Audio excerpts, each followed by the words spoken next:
ଆସ କିଏ ଖାଇବ ଆମ ରାଜା ବାବୁଙ୍କ ଖାନା। ପଖାଳଟା ହେଉଛି ଓଡ଼ିଆମାନଙ୍କ ପାଇଁ ରାଜଭୋଗ। ପୁଣି ତା ଉପରେ ଆଜି ପଖାଳ ଦିବସ, ଯେମିତି ହେଲେ ଆଜି ଖାଇବାକୁ ପଡ଼ିବ ପଖାଳ ଯୋଡ଼େ।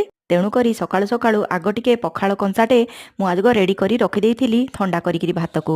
ତାପରେ ଏଠି ବାଇଗଣ ଟମାଟୋ ଭଲ କରି ଧୋଇ ଧାଇକିରି ନେଇ ଆସିଲି। ଲାଲ ଗରଗର ଟମାଟୋ, ଲାଲ ଗରଗର ମରିଚ, ତା ସାଙ୍ଗରେ ଟିକେ ଗାଁରୁ ଆସିଥିବା ଫୁଲ ବଡ଼ି, ତାକୁ ପକାଇଦେଲି ସୋରିଷ ତେଲରେ ଭଲ ଭାବରେ ଲାଲ ଲାଲ କରି ଭାଜି ପକାଇଥିଲି।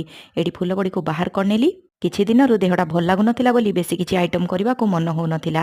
କିନ୍ତୁ ଯେତେ ବାନ୍ତି ହେଉ, ଜ୍ୱର ହେଉ, ଯାହା ବି ହେଉ, ଦେହ ଖରାପ ଥାଉ, କିନ୍ତୁ ପଖାଳ ଯୋଡ଼େ ଯଦି ପେଟରେ ପଡ଼ିଗଲା, ଆଃ କି ଶାନ୍ତି! ସବୁ ପ୍ରକାର ଅରୁଚି ଦୂର ହୋଇଯାଏ। ଆଉ ପେଟ ଯେଉଁ ଥଣ୍ଡା ହେଇଯାଏ ଏ ଖରା ଦିନରେ, ଯେଉଁ ଟାଇଁ ଟାଇଁ ଖରା ହେଉଛି, ପଖାଳ ଦିଟା ମାଣ୍ଡିଆ ଯାଉ ମିଶେଇକି ନିଶ୍ଚୟ ଖାଇବା କଥା। ଆପଣ ଖାଉଛନ୍ତି ନା ନାହିଁ ମୁଁ ତ ଜାଣିନି, କିନ୍ତୁ ମୋତେ ବହୁତ ଭଲ ଲାଗେ ପଖାଳ ଖାଇବା ପାଇଁ।